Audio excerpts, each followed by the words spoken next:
Hi. কেমন আছেন আপনারা সবাই? Today I'm here and we are going to talk about some 10 advanced business expressions. We are going to learn them, and these are quite advanced expression, and they will help you in two different ways. So, first, they will help you to understand more of what people are saying around you because they are advanced expressions. And second, if you learn them and start to use them, you will sound a lot more advanced in your English. Right. So, definitely, these are expressions that once you start to use them, people will notice, oh, he's or she's using better English. She's using an advanced expression. He's using an advanced expression. And they'll realize, okay, so first of all, let's learn. So, what's interesting about all of these expressions, right? It's that these are not so long. They all happen to be like 3 words, like something something. So, they're basically an adjective, and then a noun. So what's interesting here is that you probably already know the noun, okay? So if I say option or discussion or opportunity or issue, you probably know what those words are. But what happens is that in these business expressions or collocations, as they're called, there's an adjective which is a little bit more advanced, and that makes it a little bit more challenging, and maybe it leaves you a little bit unsure about what the actual meaning is. But if somebody uses the expression, then you really need to know that because that adjective is critical to understanding it. Okay, so let's go through them one by one and then you will know them. So here we go. The first one is a viable option. So option is what? Like something you can do this, you can do that, okay? But viable, what does viable mean? Viable means possible option. It's a viable option, means it's a possibility. That's what it means, that's all. For example, let's say you have to get downtown, so you could take public transportation. You could take a taxi, you could drive. These are all viable options. Okay? Now, possible options. That's it. All right. The next one is a fruitful discussion. So, especially if you're in business, what a discussion is when two people are speaking and discussing an idea or a possibility. So, here the adjective is a fruitful discussion. So, what is fruitful? Something to do with fruit? No. Fruitful means like full of fruit, but fruit here has a different meaning. Fruitful discussion is a useful discussion, a discussion that had a good result, a good option, a good outcome, right? So it was fruitful, it was a very useful discussion, it was a good discussion, it was a helpful discussion. Okay, so that's the meaning of a fruitful discussion. Now you will see that here I have drawn a smiley face. Why is that? Because the first 3 expressions that I've given here, it's all about positive. Okay, it gives a positive side. The next 3, I've drawn a little sad face because they are a little negative, and the last one has a completely downward emoji because it's a completely negative. So opportunity. Now, a golden opportunity. What does a golden opportunity mean? Opportunity by itself is a positive thing, right? But if someone is saying it's a golden opportunity, what does that mean? It means it's an amazing opportunity. It's a wonderful opportunity, a great opportunity. For example, let's suppose there's a bright student and then he or she gets a scholarship. So a fully paid scholarship to go and study at a very well-known university. That's a golden opportunity, okay? To improve his life or her life. So now say them after me because you want to be able to say, also say and use them comfortably, and we will be using them in sentences, right? So let's also master the pronunciation. So let's repeat after me, you guys. A viable option. Very good. A fruitful discussion. Right. And the next one we have is A golden opportunity. Okay. Now, are you just going to be saying that phrase? No, of course. Let's use it in a sentence. For example, that's a viable option. That's a fruitful discussion. Or that was a fruitful discussion. Then the next one is that's a golden opportunity. So you could use it in many ways, but that's just a really simple way that I've given you. Now, let's go to the next three, which are kind of neutral, a little sad. That's not good or bad, they're just, neutral. So here we have a tentative appointment. Appointment, means you make appointments at all time, but if you say we have a tentative appointment to meet on Monday at 3, so tentative means not certain. You're not sure, not fixed. It's kind of just for that's what we have said, but it might change. It's not confirmed, all right? So that's tentative. So let's say after me, tentative appointment. Very good. Next, this is quite advanced actually. This one is a foregone conclusion. A foregone conclusion. Conclusion, you probably know, right? It means it's the end. A foregone conclusion means a conclusion that everybody kind of already knows what that's going to be.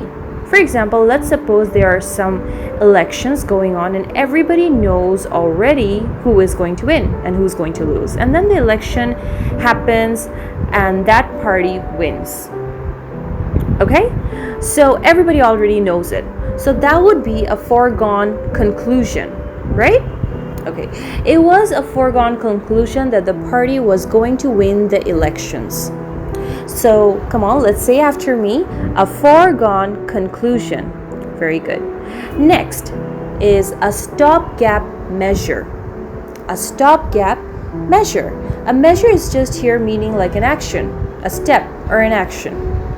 So what does it mean, a stopgap measure? It's something that you just do temporarily. For example, let's say you work in an office and you've got some really important work to do and suddenly your computer stops working and you don't have a computer.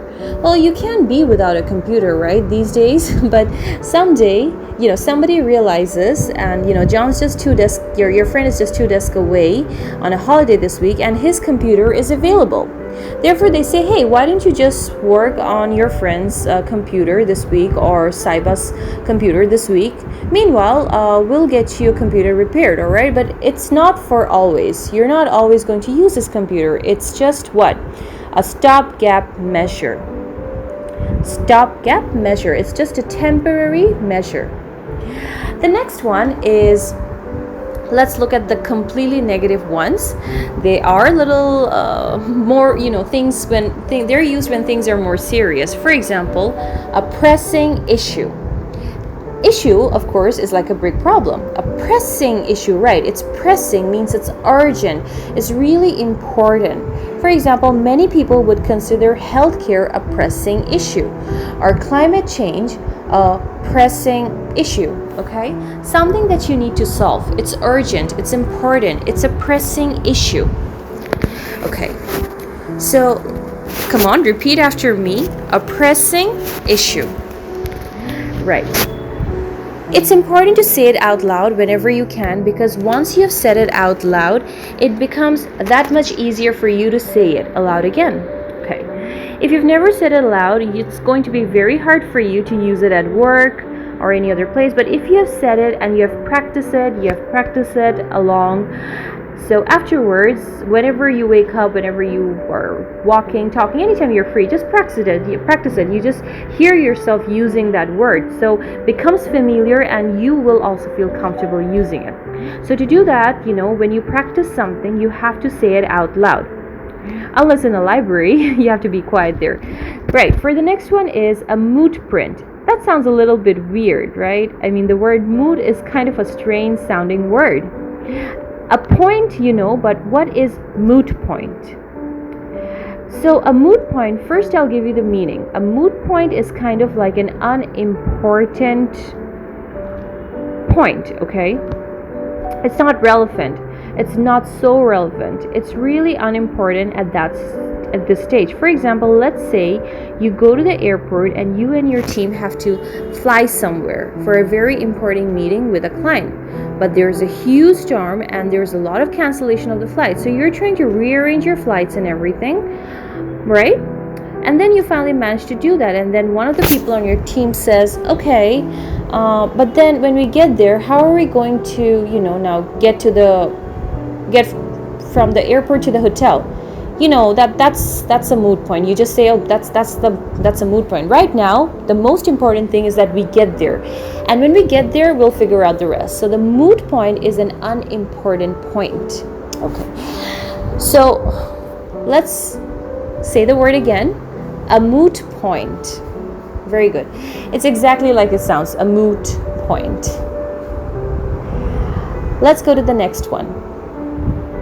A stumbling block. A stumbling block. A block is like a brick, Lego blocks that maybe you played with when you were a child, but a stumbling block. What does it mean to stumble? To stumble is to, kind of trip and fall. A stumbling block is like an obstacle. Something that's in your way, something that's preventing you from going forward. Okay? For example, I don't like to give this example, but it's kind of true. I know from teaching. So many students find that prepositions are kind of like a stumbling block to making progress in English, because it's like every time you are trying to use it, you have to think a lot and you make a mistake. So it's a little bit of an obstacle. You can get over them like an obstacle, but it's a stumbling block, right? It's something that prevents you from moving forward and may make you fall or fail in that sense. It's a stumbling block to your progress. Now, for the last one, a short-sighted view. A short-sighted view. A view, it's in this case doesn't mean something that you can see, okay? It actually means, in this case, your opinion. What are your views? Just like we could ask, somebody, what's your opinion? What are your views on this?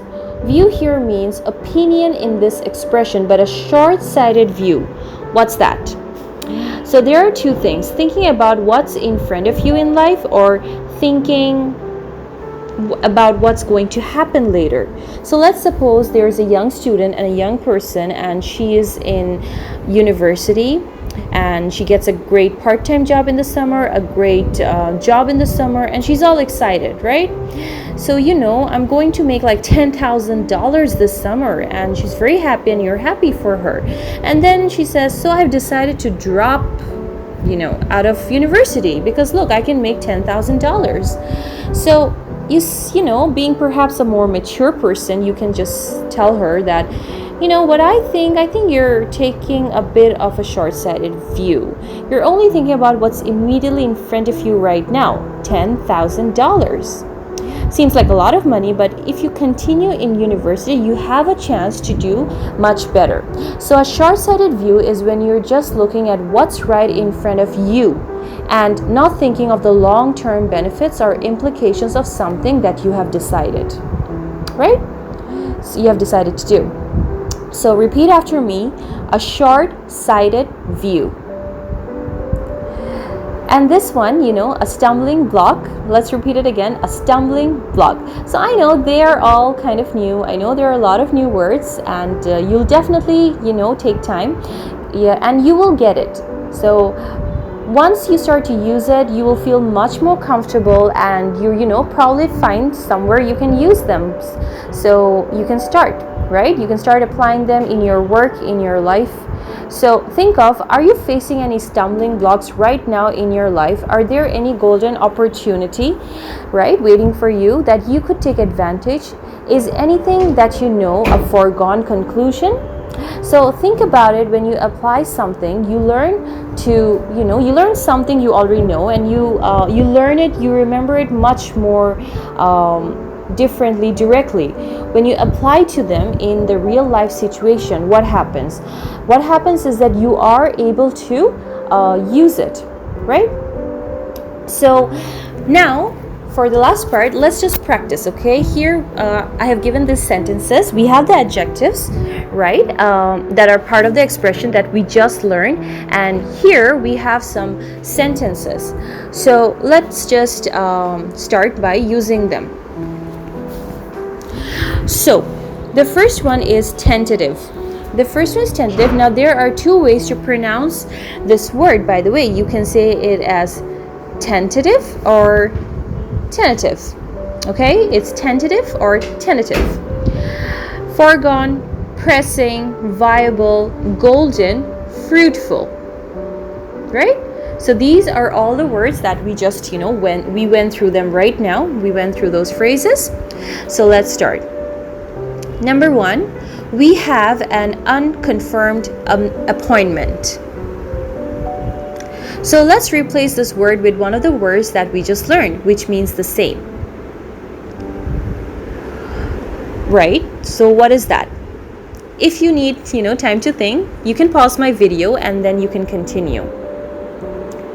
So the expression should actually be, we have a tentative appointment. Right. Let's go for number two. They had a great discussion. So what can be used instead of the word great? We can use the word, they had a fruitful discussion, right? So we can use this in the professional sense. So, by the way, it's not only for appointments. You could have for the first one, it's not only for appointments. You can have a tentative plan about any other situations too. So this expression can be used in a different way. Okay, let's get back to the discussion. So this one will be fruitful. Okay, for number three, let's go with, that's not a possible option. So for this, we can use, that's not a viable option, right? We can say it as viable option. Right. Now, let's go for the fourth one. The speaker discussed urgent issues. Urgent. So do you remember which expression we used for urgent? It was pressing. The speaker discussed pressing issues. Okay. Now, let's go for the next one. We have, that's an obvious conclusion. So instead of obvious, we can say that's a foregone conclusion, right? That's a foregone conclusion. Now, for the last one, you have a super opportunity to optimize your English with these expressions. So, this is very simple. We can use as, you have a golden opportunity to optimize your English with these expressions. So, I hope that you guys learned something from this video and you guys will use these in your everyday life.